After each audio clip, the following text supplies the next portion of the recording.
Assalamualaikum warahmatullahi wabarakatuh. Selamat pagi anak-anak. Bagaimana kabarnya? Semoga baik-baik saja ya. Oke. Nah, berhubung hari ini kita pembelajaran jarak jauh, oleh karena itu Bulfi akan mengirimkan video pembelajaran untuk pagi hari ini. Silahkan disimak ya. Sebelumnya kita sudah mempelajari tentang apa? Masih ingat? Ya, hukum Newton tentang gerak. Nah, setelah kita ketahui bahwa gerak itu disebabkan oleh gaya, ya kan? Nah, oleh karena itu Pak Newton itu menghasilkan 3 hukum tentang gerak tersebut yang dinamakan dengan hukum Newton. Ada berapa hukum?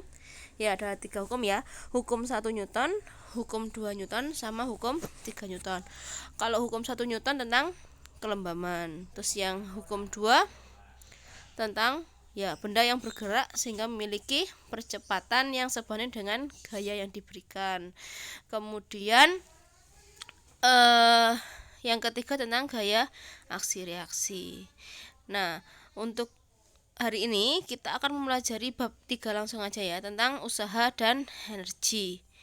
Nah, ini mungkin kalian sudah pernah mempelajari materi ini di kelas 8 kalau nggak salah ya, kalau masih ingat. Nah, jadi pada peta konsepnya itu energi itu jenisnya ada energi potensial, energi kinetik, energi mekanik. Nah, itu nanti masing-masing membuat benda itu bergerak.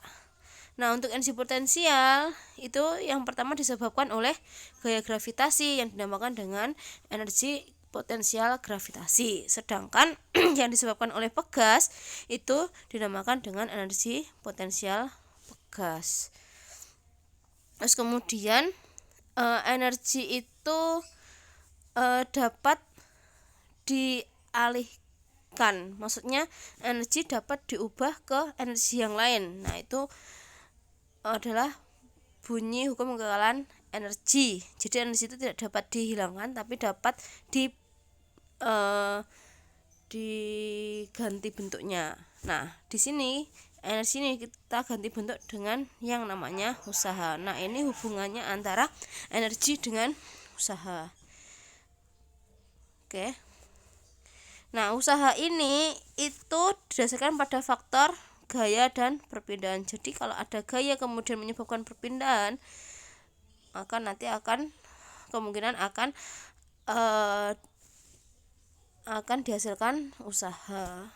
Nah, nanti kita bahas di materi selanjutnya ya. Oke, next slide. Usaha dan energi. Jadi dalam kehidupannya sehari-hari ini ada beberapa peristiwa tentang energi ya. Jadi ini ada lampu yang menyala dapat menerangi ruangan, kemudian pesawat radio yang berbunyi dapat mengeluarkan suara yang didengar oleh orang di sekitarnya, kemudian api dapat mendidihkan air, serta orang mendorong meja hingga berpindah. Nah, itu merupakan usaha. Contohnya lagi nih, ada orang yang mendorong mobil. Nah, kalau misalkan orang mendorong mobil tadi sampai mobilnya berpindah sampai di sini sejauh S, maka itu dinamakan orang itu melakukan usaha. Nah, tapi kalau bendanya masih tetap diam, masih tetap di sini nih, nah orang itu belum melakukan usaha. Jadi gaya itu dikatakan telah melakukan usaha jika gaya tersebut menyebabkan perpindahan. Yang jelas perpindahannya itu tadi searah dengan gaya yang diberikan. Contohnya ini tadi, orang mendorong ke arah kanan dan bendanya bergerak ke arah kanan, berarti dia telah melakukan usaha orangnya. Oke. Nah, untuk persamaan matematisnya usaha itu merupakan hasil kali antara gaya dengan perpindahan. Nah, ini W adalah gaya dalam bahasa Inggris work, kemudian atau kerja, kemudian F-nya adalah gaya serta S-nya adalah perpindahan. Oke. Terus kemudian adalah pengertian usaha di dalam fisika.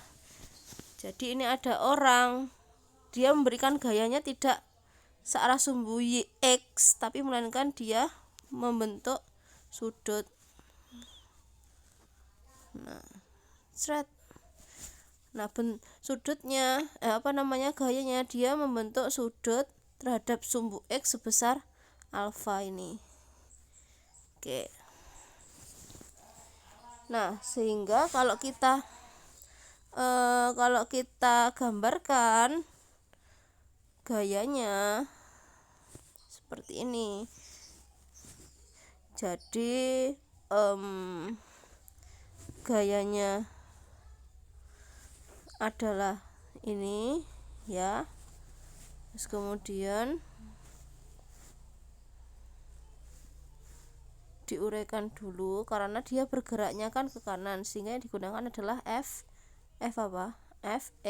Karena Fx-nya itu berada di sampingnya sudut, maka Fx nilainya adalah F cos theta. Nah, ini sehingga bendanya menyebabkan bergerak dan berpindah sejauh S. Nah, sehingga besarnya gaya yang diberikan sehingga besarnya usaha yang diberikan adalah W sama dengan F kali S. Ini kan sebenarnya, nah, F-nya itu kita gunakan yang searah dengan perpindahan benda, yaitu yang searah sumbu X tadi, yaitu Fx, sehingga besarnya W adalah W sama dengan Fx kali S. Nah, Fx-nya kita gunakan F cos theta karena berada di sampingnya sudut. Oke, jadi itu ya. Nah, jadi F adalah gaya satuannya Newton, kemudian S adalah perpindahnya. Oke. Ini kali ya. Fx kali S. Oke. Terus kemudian ini adalah contohnya.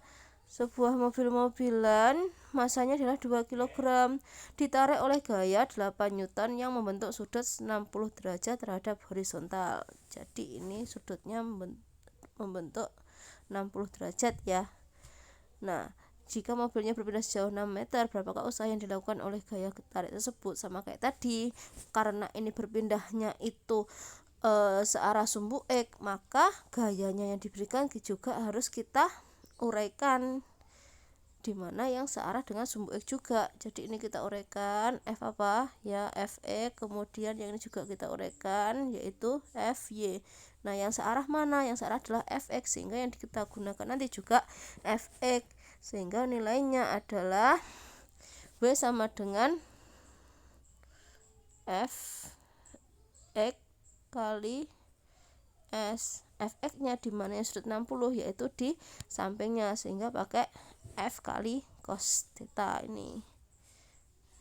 F cos theta dikalikan dengan S yang nilainya adalah 24 Joule. Nah, itu.